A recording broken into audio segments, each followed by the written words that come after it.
Hello दोस्तों, चलिए आज के लेक्चर में हम सीखेंगे सिंगली रेनफोर्स बीम के एनालिसिस पे एक न्यूमेरिकल। वो भी बैठ के आराम से अपने अपने घर और आपके साथ रहेंगे ऑब्वियसली आपके अपने अविनाश सर। तो देर किस बात की, फटाफट शुरू कर देते हैं आज का लेक्चर। सिंगली रेनफोर्स माने तो एक ही साइड यानी टेंशन साइड रेनफोर्समेंट डाली होती है, ये सबको पता है। बट अब सिचुएशन क्या है न्यूमेरिकल के हिसाब से, ये पहले समझाता हूँ। देखिए, एक बीम है जो सिंपली सपोर्टेड है, ठीक है, ऐसे, और उसका डायमेंशन क्रॉस सेक्शन चाहिए तो निकाल देता हूँ यहाँ पे। ये देखिए, ये क्रॉस सेक्शन कुछ इस प्रकार है जिसमें विड्थ उसकी 230 है। ओवरऑल डेप्थ की बात करें, क्योंकि उन्होंने डायमेंशन देके कहा है ओवरऑल, तो ओवरऑल की बात करें तो ये डी जो है 530 है। यहाँ पे 4 स्टील बार है, ठीक है, वो 16 mm के है। तो देखिए, ये अगर बड़ा डी है तो ये रेनफोर्समेंट तक का डिस्टेंस, रेनफोर्समेंट के सेंटर तक का, तो ये होता है छोटा डी। एक्चुअली कैलकुलेशन में हमें छोटा डी ही चाहिए रहता है। तो फिर ये डी कैसे निकाला जाए ये भी सीखेंगे। बट उससे पहले हमें उन्होंने ये स्टील के साथ लेंथ ऑफ दिस बीम, जब भी हम न्यूमेरिकल सॉल्व करते हैं ना, तो कोशिश करिए कि वो न्यूमेरिकल है क्या। एक्चुअली साइट पे चले जाइए, विजुअलाइजेशन शुरू कर दीजिए। अच्छा, ऐसा बीम है, उसके अंदर ऐसे स्टील रेनफोर्समेंट रहेंगे, तभी ये पढ़ाई आगे जाके काम आएगी, अदरवाइज कोई मतलब नहीं रहेगा। मैं हमेशा यही चीज़ कहता हूँ कि एटलीस्ट ट्राई तो कर सकते हैं हम कि विजुअलाइजेशन करें कि कहाँ पे हम इसको इम्प्लीमेंट करने वाले हैं। आया ठीक है, नहीं आया तो भी ठीक है, बट ये अगर आदत लग जाती है ना, तो कॉन्सेप्ट याद रखने की जरूरत नहीं पड़ेगी, समझ जाओगे उसको। ठीक है, टाइम वेस्ट नहीं करते, आगे बढ़ते हैं। अब ये जो कंक्रीट का बीम है, इसमें कंक्रीट M20 ग्रेड का है और स्टील जो है ये Fe415 ग्रेड का है। अब इसके बाद जो मैंने कहा कि छोटा डी निकाल देना चाहिए हमें, तो निकाल लेते हैं यहीं पे। Small D is equal to क्या होता है, बड़ा डी, यानी डायरेक्टली वैल्यू लिखता हूं 530 माइनस क्लियर कवर और इफेक्टिव कवर, ऐसे दो कॉन्सेप्ट है। अगर इफेक्टिव कवर लेते हो तो small D is equal to बड़ा डी माइनस इफेक्टिव कवर होता है। और अगर क्लियर कवर लेते हो, क्लियर कवर मतलब क्या है मैं समझा देता हूं। ये जो रेनफोर्समेंट है इसके बॉटम से यहां तक ये क्लियर कवर होता है, बट ये स्टील बार के सेंटर से बॉटम तक इसको बोलते हैं इफेक्टिव कवर। आई बात समझ में? बॉटम ऑफ द रेनफोर्समेंट से लेके बॉटम ऑफ द बीम ये क्लियर कवर होता है, और रेनफोर्समेंट के सेंटर से बॉटम तक लिया तो ये इफेक्टिव कवर होता है। यूजुअली मेरा तो कहना है कि ज़्यादा कैलकुलेशन बढ़ाने की ज़रूरत नहीं, डायरेक्टली इफेक्टिव कवर लेके माइनस कर दो। बट अगर उन्होंने सब में दिया कि आपके पास क्लियर कवर है, तो आप स्मॉल डी का कैलकुलेशन कैसे करोगे, थोड़ा समय जा रहा है बट कॉन्सेप्ट तो क्लियर हो जाएगा। क्लियर कवर कैसे निकाल लेंगे फिर, small D, D is equal to बड़ा D minus clear cover minus bar diameter का हाफ।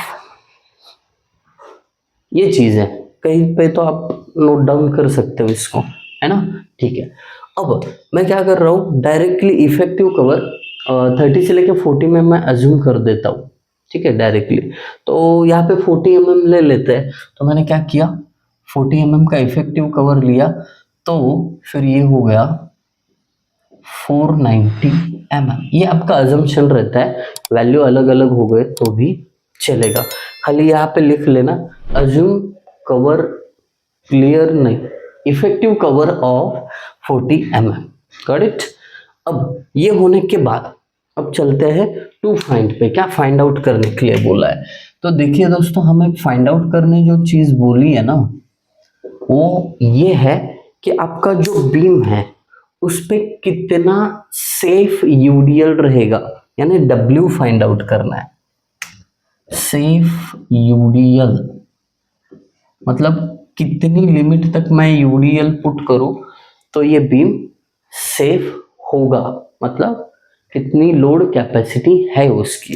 ठीक है, अब ये टू फाइंड तो पता चला, फिर इसके बाद हम क्या करेंगे, सॉल्यूशन पे चले जाएंगे।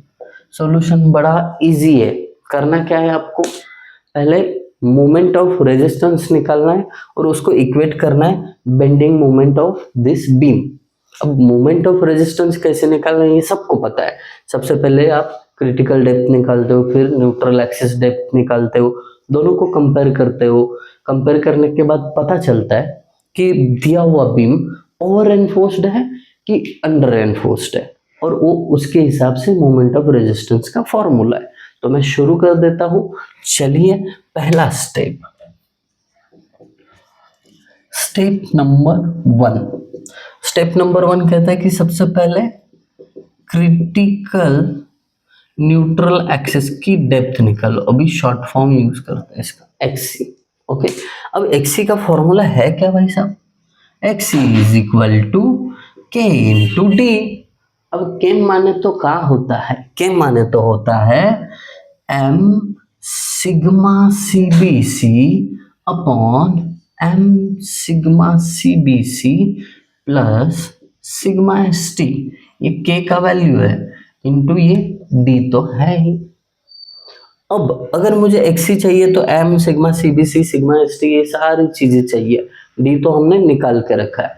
पहले मैं शुरुआत करता हूं सिग्मा सी बी सी, फिर सिग्मा एस टी और फिर एम के साथ। देखिए सिग्मा सी बी सी और सिग्मा एस टी ये आईएस कोड 456-2000 के टेबल नंबर 21 और 22 का यूज करके निकाला जाता है। हालांकि आपको most common grade of steel and concrete यही है, M20 और F415 यही है। पिछले समय में मैंने आपको पेजेस भी चिपका के दिखा दिए थे, वही सेम पेजेस अभी भी चिपका दूंगा। वहां पे वैल्यू M20 के लिए सिग्मा CBC 7 न्यूटन पर mm स्क्वायर है ना। ये एक बार प्रैक्टिस करने के बाद याद रह गया ना, बार बार आईएस कोड देखने की जरूरत नहीं पड़ेगी। सिग्मा ST का वैल्यू है 230 न्यूटन पर mm स्क्वायर, ये आईएस कोड देख के मैंने लिखे है। अब बात आती है M यानी मॉड्यूलर रेशियो पे। अब मॉड्यूलर रेशियो कैसे निकाला जाता है दोस्त, उसका फॉर्मूला है 280 अपॉन 3 सिग्मा CBC। ये फॉर्मूला है, पिछले डेरिवेशन के लेक्चर के एंड में ये फॉर्मूला लिख के दिए। अब 280 अपॉन ये 3 तो कांस्टेंट है, सिग्मा CBC 7 हुआ, इसको कैलकुलेट करूंगा तो 13.33 ही आना है। ठीक है, कैलकुलेशन करके देखा था मैंने, चाहिए तो एक बार और, आपको ना लगे कि सर कैलकुलेशन नहीं कर रहे, पिछले सब में यही आया था इसके लिए बोल रहा हूं। 13.33 गॉट इट, हो गई तसल्ली। देखिए न्यूमेरिकल ज्यादा डिफिकल्ट नहीं है, बस पेशेंस के साथ बने रहिए और स्टेप बाय स्टेप जाइए, ज्यादा सोचिए मत पहले ही गिवन लिखने से पहले। ठीक है, स्टेप बाय स्टेप। अब एम भी निकला तो क्या कर सकते हैं हम, वैल्यू पुट कर सकते हैं। देखिए एम का वैल्यू 13.33, सिग्मा CBC तो 7 है, यहाँ पे भी m का वैल्यू 13.33, सिग्मा CBC 7 है, प्लस सिग्मा ST 230 है। ओके, ये ब्रैकेट क्लोज किया, इंटू डी है 490। अब इनको क्या करो, कैल्शियम में पुट करो और भाई साहब आंसर मिल जाएगा आपको। m sigma CBC 13.33 into 7 divided by 13.33 into 7 plus 230 into 490 141.42 mm। तो दोस्तों हमारे पास जो क्रिटिकल एक्सिस डेप्थ है वो कितनी मिली हमें, 141.42 42। इसको थोड़ा सा बॉक्स करके रखते हैं क्योंकि बाद में हमें इसको कंपेयर भी करना है। ठीक है, तो पहला स्टेप खत्म हो गया, फटाफट दूसरे स्टेप पे भी चले जाता है। दूसरा स्टेप क्या कहता है कि भाई साहब स्टेप नंबर 2 में आपको neutral axis, actual neutral axis depth निकालना है। एक्चुअल न्यूट्रल एक्सिस डेप्थ, इसका नोटेशन रहता है एक्स ए। अब क्या करेंगे, इसके लिए भी एक फॉर्मूला है, वो पहले लिख लेते हैं। चलिए लिख लेते हैं, b इंटू एक्स ए का square divided by 2 into M A S T into D minus X A. That's it, simple सा फॉर्मूला। अब करना क्या है, एक बार फॉर्मूला आ गया ना तो दोस्त बिना कोई आलस के वैल्यू पुट कर देना। b का वैल्यू 230, ठीक है, पुट कर दिया। इंटू एक्स ए पता नहीं है तो एज इट इज रखो ना, क्या दिक्कत है। Is equal to m 13.33। AST का वैल्यू देखिए, AST मतलब होता है एरिया ऑफ स्टील। अब हालांकि यहाँ पे हमें रेडीमेड तो नहीं है, निकालेंगे हम उसको। कैसे, देखिए 4 बार है 16 mm के, तो 4 बार के लिए ये 4 और 1 बार का एरिया π/4 इंटू उसके डायमीटर का स्क्वायर हो गया AST। ये बहुत बचपन से हम, मतलब जब से डिप्लोमा कर रहे हैं ना तब से ये निकाल रहे हैं, तो ज़्यादा दिक्कत नहीं होनी चाहिए इसमें। AST हो गया इंटू D 490 है, माइनस एक्स ए पता नहीं है तो एज इट इज रखा, हो गया। अब वैल्यू पुट करके होने के बाद एक एलसी बड़ा काम आसान कर दे रहा है। कैसे बता दो, इक्वेशन एज इट इज आपको पुट करने कैलसी में 230 इंटू एक्स ए की जगह क्या करो, अल्फा एक्स, अब एक्स का स्क्वायर है, डिवाइडेड बाय 2, उसके बाद इज इक्वल टू साइन आएगा वो भी यहाँ पे, alpha is equal to, got it. अब राइट साइड में क्या है 13.33 इंटू ये 4 को ये 4 कैंसिल होगा तो डायरेक्टली मैं पाई लिखता हूँ, शिफ्ट पाई इंटू 16 का स्क्वायर इंटू ब्रैकेट में 490 माइनस एक्स ए की जगह एक्स पुट कर दिया, ब्रैकेट क्लोज। अब इसका आंसर पाना है तो क्या करेंगे, shift solve is equal to, तो आंसर मिल जाएगा। ठीक है, आंसर कितना आया 172.14। Therefore XA is equal to 172.14 mm। अब XA भी मिल गया, इसको क्या करते हैं बॉक्स में रखते हैं ताकि पेपर चेकर का सीधा ध्यान इस पे चला जाए, है ना। आंसर सही है तो मार्क्स देने में उनको कोई दिक्कत नहीं होगी मेरे दोस्त। अब स्टेप नंबर 3 क्या है, स्टेप 3 में XA और XC इन दोनों को कंपेयर करना है, बता देता हूँ। स्टेप 3 क्या है, कंपेयर XA एंड XC, ठीक है, कर लेंगे कंपेयर। अब यहाँ पे XA और XC ऐसे लिखा। अब मुझे बताइए XA 172 और XC 141.42 है, इसमें से बड़ा कौन है, ऑब्वियसली XA। तो इसका मुंह XA की तरफ, जिधर वजन उधर भजन, है ना, सब जगह लागू होता है ये, ठीक है। डन, आगे बढ़ते हैं। अब इसका मतलब ये हुआ कि अगर actual depth of neutral axis critical से ज्यादा है तो ओवर एनफोर्स सेक्शन होगा। ये बेसिक पक्का ही होना चाहिए, कब ओवर एनफोर्स्ड कब अंडर एनफोर्स्ड। ये कंडीशन अगर उल्टा होता तो अंडर एनफोर्स्ड होता, दोनों इक्वल होते तो वो बैलेंस सेक्शन होता। ये आपको पिछले लेक्चर में बता दिया है। अब आगे बढ़ते हैं।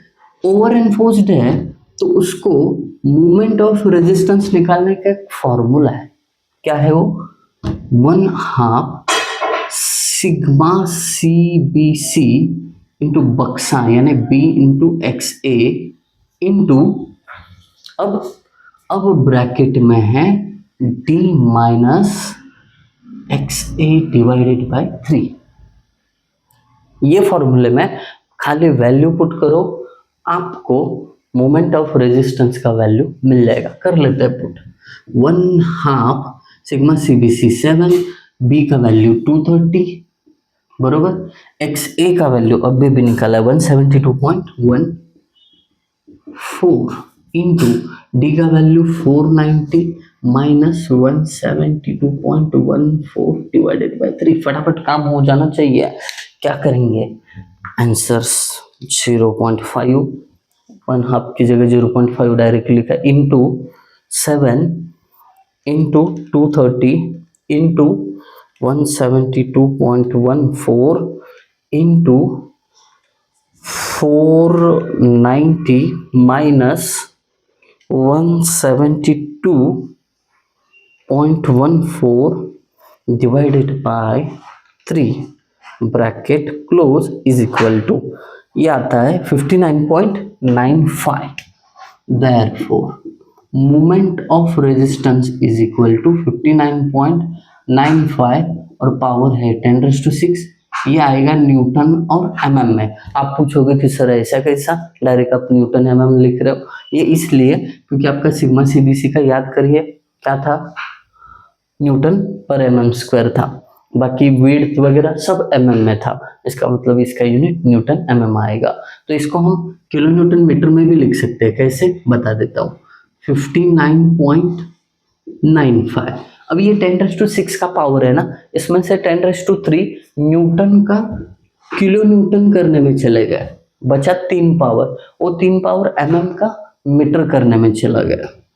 दैट्स इट, ये किलो न्यूटन मीटर में आंसर मिल गया। अब ये मोमेंट ऑफ रेजिस्टेंस जो है आपको इक्वेट करना है maximum bending moment of this beam के साथ।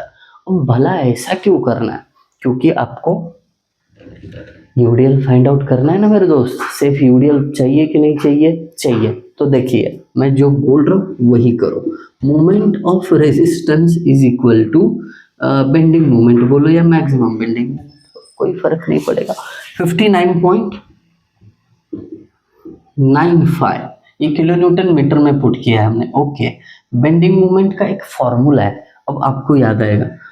सेंटेंस में देखिए पहले कहा है कि एक बीम है सिंपली सपोर्टेड जिसके ऊपर यूडीएल है, तो फिर सिर्फ यूडीएल निकालो। तो इस केस में बेंडिंग मोमेंट यानी मैक्सिमम बेंडिंग मोमेंट का फॉर्मूला क्या बनता है? बहुत बढ़िया, WL²/8। बहुत बार देख चुके हैं, टॉस मॉस सॉम टॉम सब जगह पे ये देखा हुआ है। Got it? हमें बस W चाहिए, बाकी सारी चीजें इधर लेके आते हैं। देयरफॉर 59.95 ये 8 इधर मल्टीप्लिकेशन में और L²।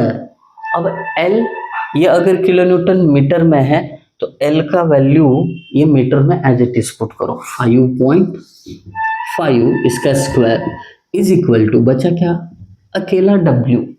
अब ये जो W है ये हमें मिल जाएगा कैलकुलेशन से, कर लेते हैं कैलकुलेशन। 59.95 इंटू 8 डिवाइडेड बाई 5.5 का स्क्वायर 15.85।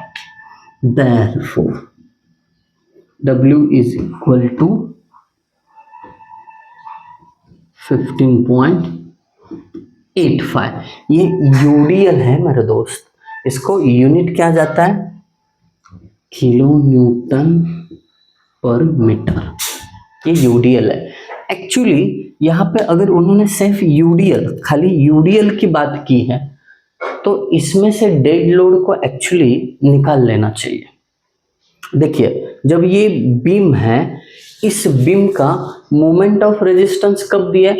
इसके पास यूडीएल है और इसका सेल्फ वेट, ये दोनों को कंसिडर करके ये मोमेंट ऑफ रेजिस्टेंस दिया था।